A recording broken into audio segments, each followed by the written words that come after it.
Hello, everybody. I'm your host, Noz and Rahel, and this is Omnichannel X's Omnichannel Podcast. Omnichannel X is brought to you by Urbina Consulting. Omnichannel X is our international learning portal where we host the thought leaders and case studies we think will be most helpful for content-rich organizations trying to build better relationships across all touchpoints. Now, enjoy the show. Hello, everybody. Welcome to this episode of the Omnichannel Podcast. I am your host, Noz and Rahel, founder of Urbina Consulting and Omnichannel X. I am here with my co-author, Rahel Anne Bailie, and we are going to talk to you all about content operations. Hi, Noz. Good to see you again. You too. I am so happy to do this with you. It's been too long. I can't believe we're 20 episodes in and we haven't had you on yet. So I'm delighted we're finally making this happen. So this is what I'd like to do in this session is open up the audience to a topic that we haven't talked about a ton on the podcast before, but is very, very, very relevant to omnichannel, which is content operations, which is becoming quite a specialty of yours.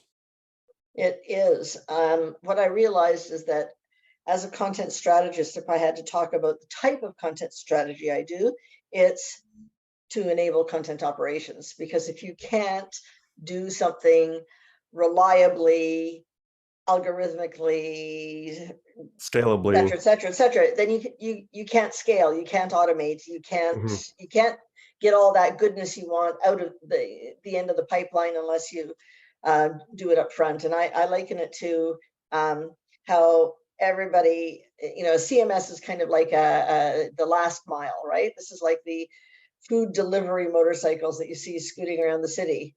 And everyone's like busy improving, better motorcycles and quieter motorcycles and better apps and whatever, but nobody's fixing the kitchen.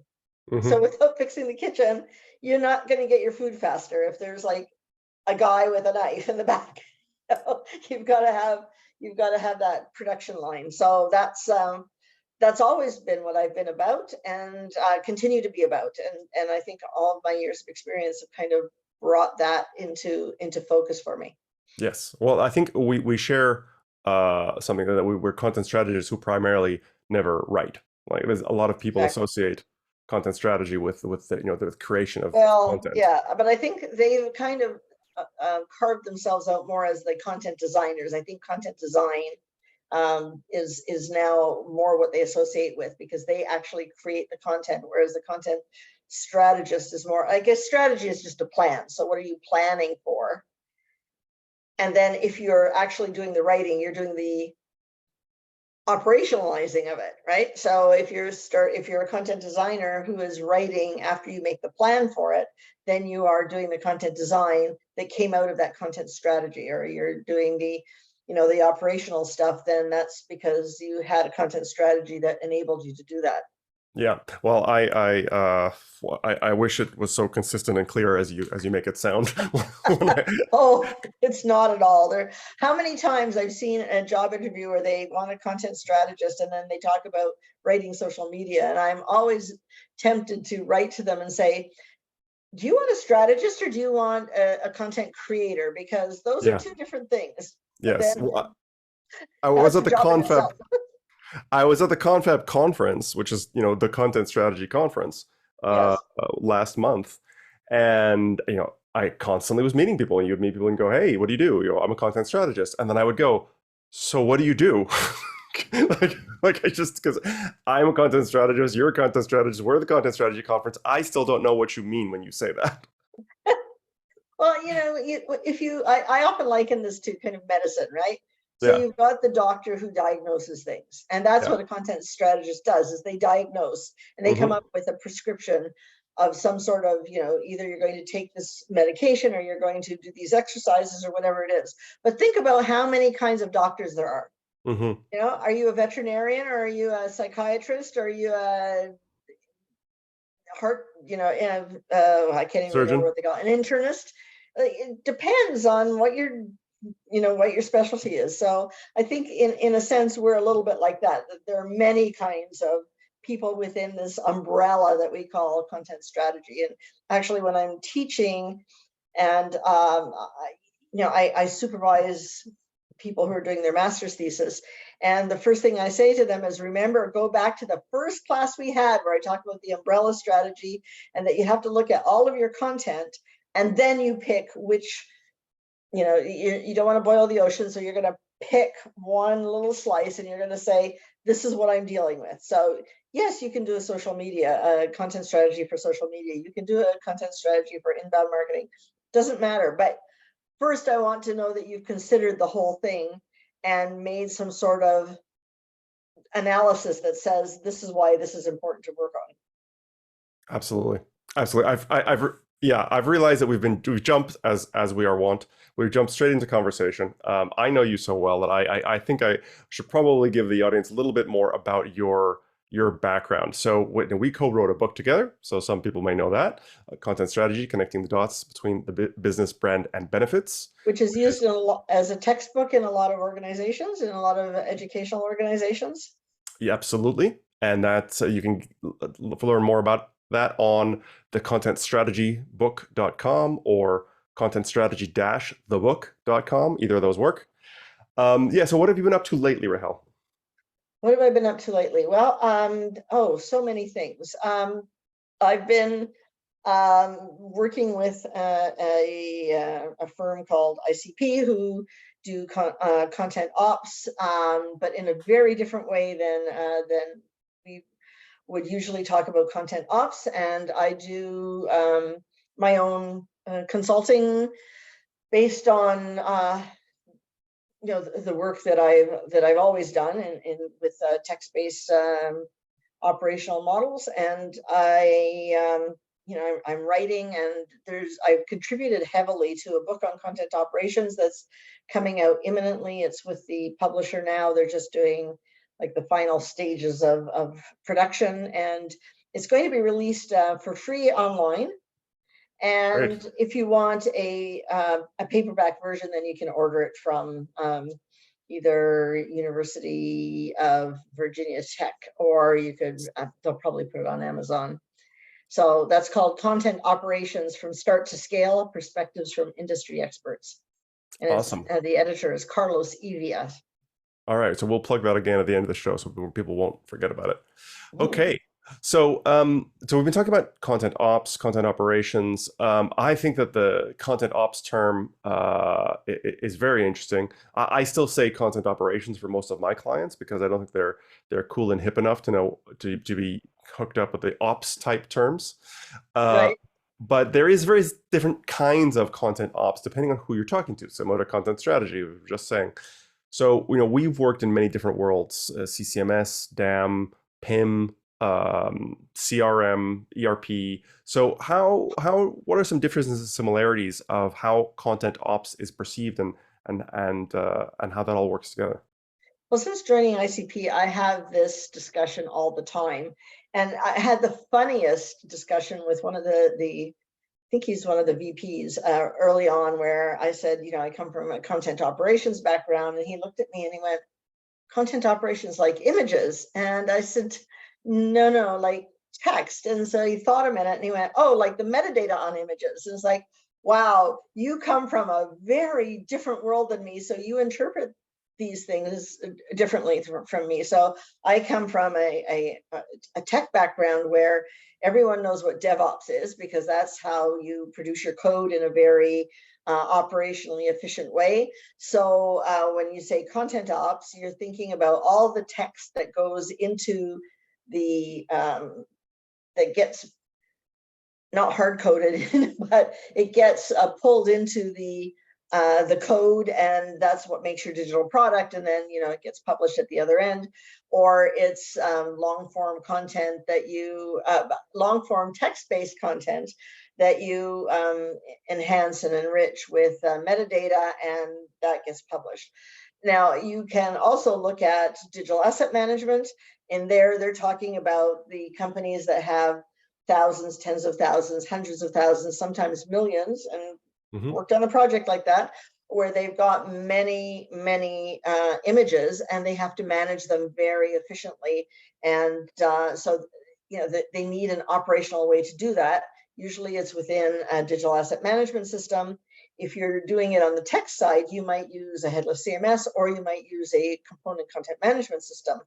So you've got, those two. Then you've got, what if you have a product? What if you're a kind of an Amazon style place that has many, many, many products? Well, you're probably not going to use either of those systems. Where you're going to keep everything is in a PIM, a product information management system. So how do you operationalize all that content so it goes through your PIM and your master data management system so that you can feed the website in an automated way? And then you've got, what if you're doing something with translations, and now you've got to do your translation management? So I would argue that translation management is an operating model unto itself. So it's a content operations exercise, but it's with how do you efficiently manage your translations? And you can have with taxonomy, you could kind of go, well, we need to have a taxonomy, and now the taxonomy is so big and so unwieldy and in so many languages, we need to be able to operationalize how that's managed. So any one of those things can have an operating model, and that goes back to, are we like in medicine, where you've got many kinds of disciplines and specialties? We've got many specialties in content operations, and sometimes they all come together, and then the fun begins. Yeah, well, I think that anybody listening to that will have been able to identify with one or more of those, because you threw a lot of different areas in together there, from CCMS or component content management, DAM, PIM, the translation management system. We didn't mention training. Right. Annoyingly, training management system, translation management system have the same acronym, TMS, and so on and so on. So lots of room for overlap there. So what does happen when you bring it all together?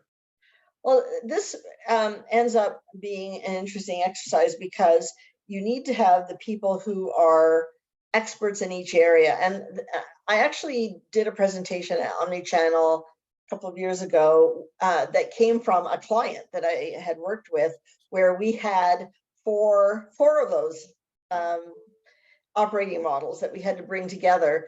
And you have these where it kind of collides is when you have, let's say, in this case, it was a lot of rich media assets. So you had yoga videos and soundscapes to help you sleep, and you had, all these kinds of things. So that they were either video or audio, but then they had transcripts, they had captions, they had, various other pieces in multiple languages. So now you've got a few different tensions going on. So where do you keep the transcript that goes with the video, for example? Well, you could keep it in a DAM, and for someone who is a digital asset management expert, it makes perfect sense to keep it in a DAM, because that's where you manage, quote unquote, everything.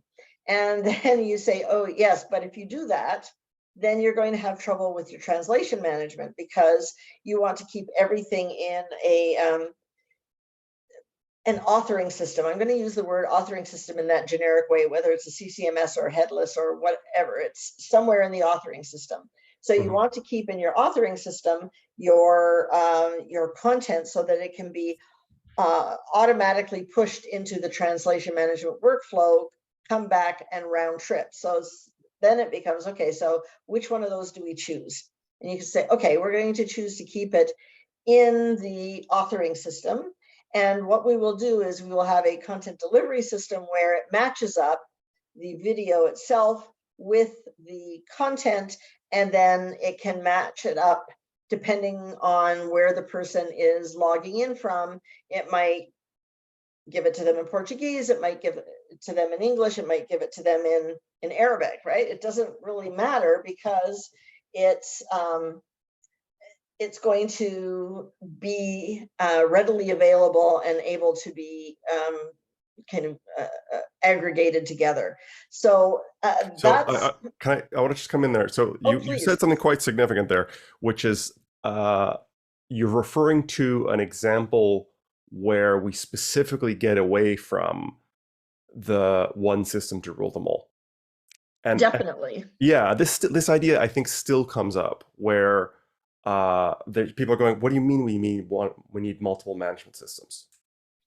Do we use a DAM, or do we use a CCMS, or do we use a headless CMS? Like, what is the management system where we do everything? Have you And seen anyone use Excel spreadsheets to create reports? of course, Well, I should say text-based reports. text-based reports. So I've seen developers, because they use Excel for everything. So they've laid out, and so instead of saying, oh, I'm going to take and use the there's a symbol like a number of lines of text, and then it will be an arrow that points in, and you use that to indent. No, they kind of go like, we'll add a column in here, and that will create the indent, and we're going to, and it's like you're using Excel for something it was never intended for. So they're actually authoring in Excel, you mean? Yes. Right. Yes. Yes. And do you have the search and replace? Well, yes, you do, but if you did it in Word, there are things that Word is good at. Yeah. And you wouldn't want to start trying to do formulas in Word. You would want to do them in Excel, but you wouldn't want to use Excel for some of the things I've seen it used for. So just the way you wouldn't do that, even within the Microsoft suite of products that you get pushed at you. Like, where do you draw something? Well, you probably use PowerPoint. There are lots of people who use PowerPoint for that, because you wouldn't use Excel to draw a picture. Although I've seen people try to use an Excel, but you wouldn't do that. So kind of what's what, because you've played with them enough, and oh, I need to do this, so I'm going to make the data in Excel, and then I'm going to suck it into PowerPoint, and now it will give me a visual representation of it. Cool. That's the way it should be. And so even if it's a bigger scale, you still have those things where a digital asset management system is really great at like encoding, decoding, compressing, et cetera. CCMS, not so much. License management. Really great at transclusions and inclusion by reference, and you need to change the product name, the company name, the whatever, the product managers can change these like they change their underwear. So you can do that really easily using content references and so on in a CCMS, not so much in a digital asset management system. I've had clients who literally said, I asked them, are you managing your source materials? Or are you just managing the final outputs, the PDF, the video, the brochure, the whatever? Are you managing the asset, or are you actually managing source? And they said, sure, well, yeah, absolutely, we manage a source. We zip it all up, and we put it in as an associated file with the output. And that's just not managing it. No, that's like the garbage dump version, right? Yeah, you put everything into this bag and hand it to you as you walk out the door. Yeah, it's literally, yes, every asset we have has a junk drawer where we throw in all the stuff. Exactly. Right. So so we've made the case here that you need to connect the silos, not choose a silo, not destroy the silos, but integrate the silos. Somebody used the term ventilating, and that's exactly what it is you ventilate them, so data can and information can pass back and forth between them seamlessly. Yes. Yeah. Michael Priestley said plumbing. You got to put pipes between them. Exactly. Okay, so so that's an interesting story in your example where we're actually seeing this in practice, that you cannot try to just hammer all your round pegs into whatever square hole of a tool you have today. So that's kind of the discipline, a little bit about the technology. I'm really interested to understand how this plays out in teams. A lot of people listening will still be going, well, okay, but does that mean I have to hire a ContentOps person? Is there a ContentOps team? Is there a ContentOps function of the business? Do I have ContentOps teams in every group within my business? Like, how does this all work? So, what's interesting about this? I had a long discussion with a product manager, and he was had worked at IBM many years ago, and then he'd been a consultant for 20 years. And he was so excited to hear about this thing called ContentOps, because he said, any project I've ever worked on, this was the big pain point. And I didn't even know that this term existed, and I didn't know that this concept existed of managing things up. And I said, so tell me something, because this has always confounded me, is when you go to the development team and you say, so help us build something so that we can manage this from end to end. And they're only interested in the delivery part. And so what happens? He said, well, that's not our business to help you manage your department better. You have to manage your department better. We're managing the delivery. This is what the code does. And as long as the finished product ends up, the finished strings or whatever it may be, ends up in where it needs to be so that we can pull it and incorporate it into the application to push it out, our job is done. So I said, well, who would do it? And he said, well, that's the head of content. And but if you go to the head of content, they'll tell you, like, we're word people, we're editorial. We know about editorial calendars. We know about content design. We know about we don't know about the technology. Tone and voice. Yeah. So who does? Who's that missing link? And up until now, it's mainly been two people. Either it's an outside consultancy, and the right outside consultancy, and there's a very small, like in the world of consultancies, a very small niche or a tranche of consultancies that understand it, like your consultancy, mine, and a half a dozen others that I could think of. And then the other person it could be is when you get that unicorn who used to be in content and is now in, they've been promoted to a different position. And there's a fellow I know, and I had him on my webinar. His name is Adrian Warman, and he used to be a tech writer at IBM back in the day. So he knew all about things like DITA and so on, and single-handedly manages all of the cybersecurity stuff, because now he's head of something at cybersecurity at the Ministry of Justice. He can publish 9 iterations of his documentation in under 2 minutes. And he does this little demo for me upon request from time to time, showing that. And it's a thing of beauty.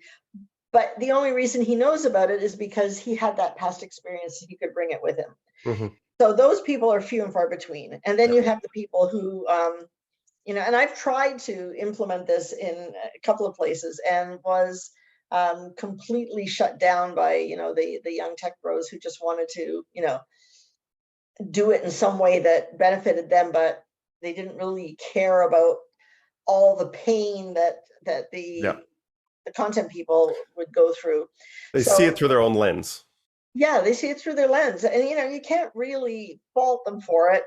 Well, I mean, I can fault them for it, but that's my, I own that.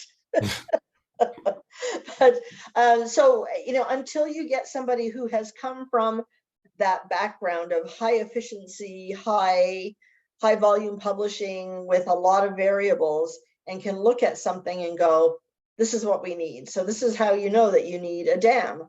When you say, okay, like, we're not doing the Google Drive thing anymore.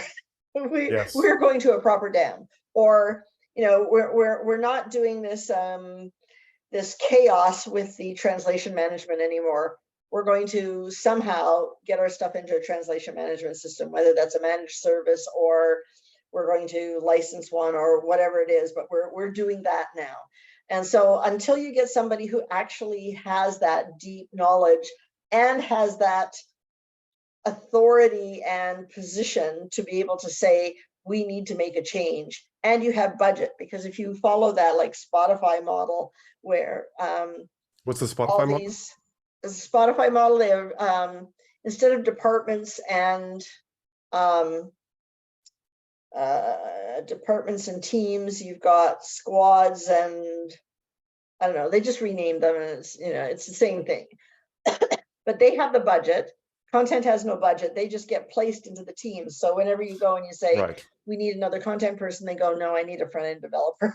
Or so is this like is that the tribes and squads thing? Yes, tribes and squads. That's it. Yes, yeah, Yeah. I have been on one organization that Yeah. did that. It And it actually works for them, but it yeah. does not work for content people. Trust me on this one. Okay. Yeah, no, I didn't stay with the project for very long, but I remember they were just ramping it up. And yeah, it seems like just a different flavor of agile for the people who are familiar with that, in the sense that you're supposed to have these multidisciplinary teams working together from the beginning to the Right. end of an effort. Yes, except that it creates a it recreates high school, and that they're the cool kids and the cool professions, and the dorky kids and the dorky professions. And content is definitely put in the dorky camp. Yes. Yeah. So okay. So what I'm getting is that the ball stays on the ground because there's not, clear ownership. Yes. There's, Yes. it's not my problem. It's not your problem. It's kind of nobody's problem. But it causes real big problems for all of us. Yes. For me, this is the worst kind of thing in an organization. When there's the organization hemorrhages money because they simply haven't zoomed out.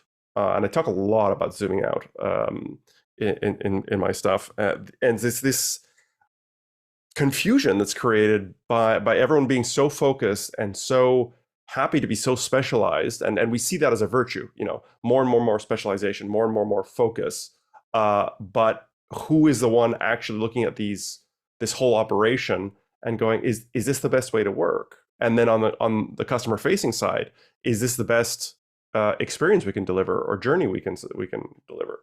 Well, what we don't have is someone measuring the cost of doing nothing. And that's always one of my options is, you can do this, this, and this, and plus here's status quo, the cost of status quo. Yeah. And if you don't know that there's anything better than Google Docs or Microsoft Word, like, generic word processing, if you don't know that there's something better than, an image library somewhere in the back of WordPress, and you've never experienced something that's more sophisticated than that, then, can you blame somebody? And I have this saying that if you ask someone how to get from here to New York, from London in the UK to New York, and they don't know that airplanes exist, they're always going to describe a boat.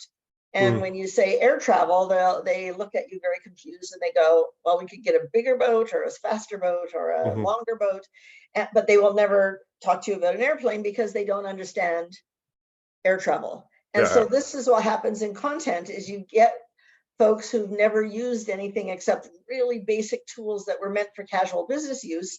And now you're expected to churn out production grade, quick, tagged, whatever, do omnichannel. It's like, we know what goes into that. You need structured content, you need metadata, you need, reliable processability. And so how do you do that? We've got best practices coming out the wazoo for it. But if nobody knows that, they're going to describe a boat. And so, that's where we are right now. And I don't see that, unfortunately, I don't see that changing very quickly because there isn't a lot of, okay, the ideal situation, let me describe it from the ideal situation would be marketing or HR or whatever, compliance, goes to the tech writers and says, we know that you can do all this magic stuff with this really powerful software. Can you help us? And they go, sure. And they say, oh, you know what? This is great. Instead of having who's gone to who here? Sorry? Who's gone to who in this scenario? Oh, either marketing or HR or, some non-tech writing group. Okay. And they know that tech writers can do this magic stuff at high volume, really quickly and really efficiently. And they take that and they create a position, just like marketing technologist became a position. Because look at the marketing stack. If you look at, that map that comes out every year, you just want to, tear your hair out. And so you say, okay, well, we need the same thing on the non-marketing side, or we need the same thing for content at the authoring end, never mind the delivery end, at the authoring end, and then let them do their stuff. and they would gladly help because, you know, it's a special skill, right? Yeah, so I do think there's some spread. I think the drivers will be that people want the result. Hmm. I think, and you probably share this concern, is the concern that rather than finding out that there are people and best practices and tools for this already, they will try to rebuild them poorly. Well, we're seeing that happening already. Yeah. I went to an event, really smart people, and they talked about how they are creating these things called blocks. And I looked Hmm. at it and I went, okay, this is a pared down version of a content reference in DITA. So it can do 1/10 of what the conrefs can do. And they've never heard of DITA, don't want to know about DITA. They have this thing called blocks, and they invented it, and they're very proud of it. And Yeah. now this is going to take over the world. And I'm like, okay, you know, go for it. Yeah. So Right? I don't even know these days how many of our listeners have even heard of DITA, but it is I'm not going to get into it now, but it is, for those who do know, it is an area where there's a lot of thinking and work that has been done to solve a lot of these fundamental problems. Yeah. And It's a whether standard. So it's a yeah, standard like any other standard. I mean, it's more than a standard, but it's a standard. So just the way HTML is a standard, or, you know, all these other things are a standard. It's a standard, and it means that you can process things with automation. The thing is that you need training and you need software. So it's yeah, like, okay, a friend of mine said when she bought her Porsche, they wouldn't let her just drive it off the lot. They take you out to a like a racetrack, and they teach you how to drive it so that you won't like flip it off of a bridge when you're, you know, when you're speeding up quickly. And so, you know, and you have to learn, you know, if it's a stick shift, you have to learn yeah, how yeah. to manage the gears and all that. So if you think about the software and the techniques that technical writers are using when they're using a CCMS, that's like driving the Ferrari. And Yeah. everyone else is used to a Ford Focus. And when you say you have to take a class, you have to know about this, you have to, and you have to dish out the money on a Ferrari, they all go, no. Now, the fact that you can now do 20 times the work, or I shouldn't say 20 times the work, you can get 20 times the results, because Hmm. instead of spending 2 weeks looking for things and then Hmm. doing manual searches and replaces, then doing an audit to make sure that you caught them all, et cetera, et cetera, et cetera, you just change a couple of variables and run a script, and there you go. You know, you need I'm gonna 12,000 have to output. release I'm gonna have to release a glossary with this episode. So okay, so but what we've established is that there are better ways. Reach out to your friendly neighborhood content operations person, and that there are a lot of benefits from going outside your usual pool of skills and people to find out maybe someone else has already solved the problem that you're looking for, you're looking to solve. So I just want to, on the wrap up here, I want to mention that book you said was coming out again. That's going Yes. to elucidate all this with examples. Yes, there are examples. There's some lots of theory, and there's the discussions of you know, how this affects all of what I would call the adjacent professions. So what a UXer needs to know, what a developer needs to Excellent. know, and so on and so forth. And we assume that everybody knows how to write, but what we do cover is how you have to write to operationalize your content. And Cool. you'll know this because when we teach content modeling at the university, we teach a lot of that information, Yeah, yeah, yeah, yeah. right? Great. So Okay. it's the same principles. Sounds like a good book, and so it's free. So I want to link It, that from the show notes. mhm. Where else can people connect with you? They can connect with me on LinkedIn. They can email me rahel.bailie@icpnet.com. Or if they just want to read things that I've written about content operations, they can look on contentseriously.co.uk called Points of View. So that's there's information about content operations in there. Fantastic. Well, thank you so much, Rahel. I'm glad we finally got around to doing this. I really appreciate it. And thanks to all our listeners. If you don't know already, Omnichannel X has pivoted from the annual conference. We are now running a series of podcasts regularly, twice a month. Webinars should be once a month. We have several things on the calendar already. And this year we have announced 2 parallel themes. The content modeling session series, which has several panels discussions that have already been announced, featuring myself, Megan Casey, Jeff Eaton, Carrie Hain, and Chris Saunders, which is a bit of a who's who in the world of content modeling. And we may have already announced or are about to announce omnichannel in pharma and life sciences. So check those out. There's lots of free stuff for you to check out for the whole rest of the year. And we'll be running events like this, themes of online series of events like this all year, every year till the end of time. So thank you so much. And thank you, Rahel. Thank you. All right. See you next time. Bye. All right. Thank you for listening. This has been the Omnichannel Podcast with your host, Noz and Rahel, founder of Urbina Consulting. Let us know on LinkedIn or Twitter what you liked from this episode, what you think we missed, and who you would like us to interview next. Now that you've heard what we're passionate about, you can also check out urbinaconsulting.com to find out a little bit about what we do. Thank you so much, and see you next time.